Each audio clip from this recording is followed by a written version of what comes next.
So, this thing happened to me recently that still makes my stomach twist when I think about it. Like, I was just trying to help out a friend, you know? Jake had all this stuff piled up in his attic, mostly old junk and some guitars he never touched anymore. He asked me to come over and help him sort through it. No big deal, right? Just a casual day of hauling boxes and making decisions about what stays or goes. Well, turns out what I thought would be harmless cleaning turned into probably the worst help I've ever given. I ended up selling a guitar. Not just any guitar, but Jake's vintage, holy grail, super prized collector's guitar. Well, at least that's what I'd later find out. And the kicker? I didn't realize it wasn't mine until way too late. We're at this pawn shop, which is this little hole-in-the-wall place on Main Street where Jake's been before. The kind of place that smells like old leather and someone's been burning cigarettes for the last 50 years. The owner, Carla, is this tough, no-nonsense woman who's probably seen every scenario where people try to pawn things that probably shouldn't be pawned. Jake was supposed to be the one selling the stuff, but he got busy with some family things, so I figured, hey, I've got this, and just went for it. I'm standing there watching Carla inspect the guitar I just handed over, and at first, it's all business as usual. She's running her fingers over the frets, checking the pickups, nodding and sounding like she knows exactly what she's doing. But then this weird sinking feeling hits me. Like the realization that what I'm selling might not be my stuff after all. That sudden moment where you freeze up mid-breath because the chess pieces in your brain just didn't line up the way you thought. Jake's vintage guitar wasn't just some ordinary instrument. It had sentimental value, stories wrapped in its strings, all that. And here I was, like a complete idiot, watching someone else put a price tag on it, and for a fraction of what it was worth, no less. At that moment, I could swear the pawn shop felt twice as small, and the air heavier. I'm standing there, completely aware that I might have just sold off my best friend's prized possession without a clue. And the absolutely crazy part? I still had to figure out how to tell him before things spiraled even further out of control. Jake and I go way back. We met in middle school, bonded over terrible skateboarding skills and a shared love for music that was way too loud for our own good. Jake was always the guitar guy. Not just any guitar guy, but the one who cherished this old vintage guitar like it was a secret treasure chest. It wasn't some flashy brand new model, it had scratches and dents that told stories, and the wood had this warm, worn-in look from years of use. I remember him telling me once how his grandpa had given it to him, and how it was basically the heart of every jam session we ever had. So, when Jake called me up last Saturday sounding a little stressed and asking if I could help him go through his attic, I didn't think twice. Got some stuff I want to sell, gotta free up space and make some cash, he said. I mean, Jake's rarely broke, but I knew his dog needed some expensive treatment, so it made sense. His place was a typical suburban house, but his attic? Man, that thing was like a time capsule. Boxes piled high, old posters half falling off the beams, and, of course, a whole corner dedicated to guitars and music gear. Jake was running around, tossing items left and right, muttering about what might sell quick. Meanwhile, I was kinda just the trusted guy to actually handle the selling part, because Jake hates dealing with the negotiation stuff. He knows his guitars, no doubt, but when it comes to going to pawn shops or selling random junk online, that's my arena. Thing is, I know almost nothing about guitars. I can't even tell a Fender from a Gibson. So, when Jake handed me a guitar case and said, "Take this one too, it's not my main one but might get some cash," I just nodded, thinking, cool, one less thing to worry about. We laughed about how terrible we probably would be at selling anything without everyone realizing we're amateurs. I mean, how hard could it be? You just bring stuff in, show it to someone who knows, and get paid, right? Jake handed me a bunch of other little junk, old electronics, some video games, stuff that's easy to price out online. He was pretty clear, the vintage guitar was off limits, that one was staying. But there were other guitars, less important or more beat up, that we could sell to scrape together some fast cash. At least, that's what he said. I figured I'd be able to tell the difference until, well, the whole mix-up happened. We made a plan. Saturday morning, we'd gather all the things to sell, and I'd meet him at the pawn shop on Main Street to hammer out the deals. But then life threw a curveball. Jake had to deal with some last-minute family stuff, some emergency with his sister's car or whatever, and had to bail from the selling part. He gave me the go-ahead to handle it alone, trusting I'd be careful. Honestly, that's when things started to feel a little off. I mean, I had never been to Carla's pawn shop before, but had heard about it from Jake. Carla knows her stuff, but she's not easy to fool, he'd warned me. Walking in, the place was exactly as described before. Dim lighting, walls stacked with everything from antique watches to weird old cameras. Carla was right there behind the counter, a woman with hands that looked like they'd seen every scam or shady deal in a 100-mile radius. She gave me a skeptical eye the moment I walked in with a pile of items. "You, Jake's friend?" she asked without any preamble. I nodded, trying to sound confident even though my stomach churned a bit. "Yeah, I'm helping him sell some stuff today." She eyed the guitars I had. You sure you know what you're selling? Jake's picky about his gear. Yeah, totally, I said, waving my hand like I definitely knew what was going on. Inside, I felt like an imposter. Carla picked up one guitar, running her fingers over it like a jeweler inspects a diamond. She made quick notes, then moved on to the next. I tried to stay in the background, answering her questions as best as I could without admitting I barely knew guitars existed beyond what you see in music videos. Jake texting me every now and then, checking in. How's it going? Don't sell the vintage, okay? I sent back quick reassurances, though honestly, adrenaline and anxiety were kicking in as Carla started making offers. The numbers felt low, but maybe that was typical in a pawn shop setting. Still, that nagging feeling in the pit of my stomach kept growing. Something wasn't sitting right. I glanced down at the guitar in Carla's hands and something looked off. The body was close to what I remembered, but the color? The little inlays along the fretboard? I thought those details didn't quite match Jake's usual baby. I blinked, shook it off. Probably just me being paranoid. But that little seed of doubt was enough to make the next steps tricky. Even as Carla talked prices, I caught myself forgetting which guitar went to whom. I mean, Jake had, what? 4 or 5 guitars up in that attic, and I was supposed to keep track without any real clue. At one point, Carla pinned me down about this particular guitar. This one here, are you sure it's not his prized vintage? Nah, this one's just a beater, I think, I replied, but my voice sounded less sure than I wanted. She raised an eyebrow at me and went quiet for a minute, sizing me up. Listen, she finally said, if this is the real deal, you're about to let something precious go for chump change. I blew it off, partly because I didn't want to admit I wasn't 100% sure which guitar was which. I mean, Jake trusted me to handle this. How complicated could it be? Yet, her words hung in the air as we wrapped up the deal. I left the pawn shop feeling uneasy, a weird mix of relief that the selling was over and this creeping suspicion that I might have messed up big time. It wasn't until I was back at my place guitar cases tucked away in the trunk of the car that my phone buzzed nonstop. A bunch of urgent texts from Jake and a few from Emily, his girlfriend, who was practically the voice of calm in this hurricane. Jake's first message was just one word: we need to talk. And that's when I realized. The trust I'd been given, the simplicity I thought this task had, was nowhere near how complicated it actually was.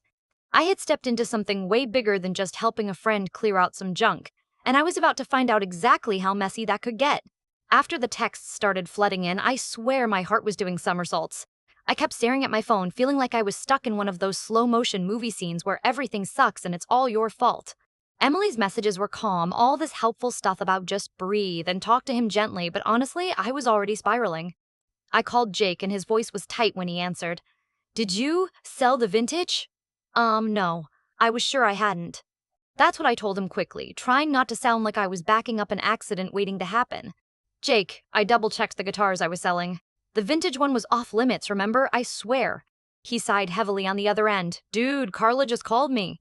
She's got it. My stomach did that weird flip again. Wait, what? She has your vintage guitar? Yeah, she's got it right now, and honestly, I don't know how. I swear I left that one on the shelf. I told him about the mix-up, the little seed of doubt when I saw the guitar Carla was holding at the shop. How I convinced myself it was just a similar-looking beater. I honestly thought I was selling the wrong one, I confessed. I went to the pawn shop thinking I was doing okay, but now everything's a mess. Jake was quiet for a moment then. So, you sold my vintage guitar accidentally? Yeah, I did. After the call ended, the next challenge was figuring out what to do. Emily was a rock in our little storm. She suggested we head over to Carla's place together, hoping to talk some sense into her, or maybe at least get some extra time before anything permanent happened. When we walked back into Carla's pawn shop, the air felt heavier than before. Carla was behind the counter, glancing up as we came in. Her expression was less tough and more cautious. So, you sold the wrong guitar, huh? She said with that half smile like she'd seen this disaster before. Yeah, that's the problem, I replied, hoping she'd cut us some slack. Is there any way to fix this? Like, can we buy it back? Carla leaned forward, folding her arms. Usually, when something like this happens, it's on you. But I'll tell you straight, this guitar is no joke. If it's the one Jake says it is, it's worth a hell of a lot more than what I offered. I blinked. Wait, how do you know that? She gave me a small shrug. I keep tabs on the market. Rare vintage guitars come through here occasionally, and in my business, it pays to know what's hot and what's not. Jake was there now too, pacing behind me, and Emily was quietly observing Carla, trying to gauge what kind of mood she was in. Carla continued, Look, I'm willing to hold on to it for a few days if you want to sort this out. But if you don't come up with the money, it's gone to someone else. No exceptions. Relief rushed through me like a tide. At least it wasn't gone forever. But that few days deadline? That sounded like a ticking time bomb. Jake looked over at me, eyes narrowing. I could tell he was trying to mask frustration, but the disappointment was clear. Emily stepped in softly. Hey Jake, let's focus on getting it back. We'll figure out the details after. There was this awkwardness in the room when we all fell into silence. Carla tapping a pen lightly against the counter, me running my hands through my hair like I was trying to erase the entire day.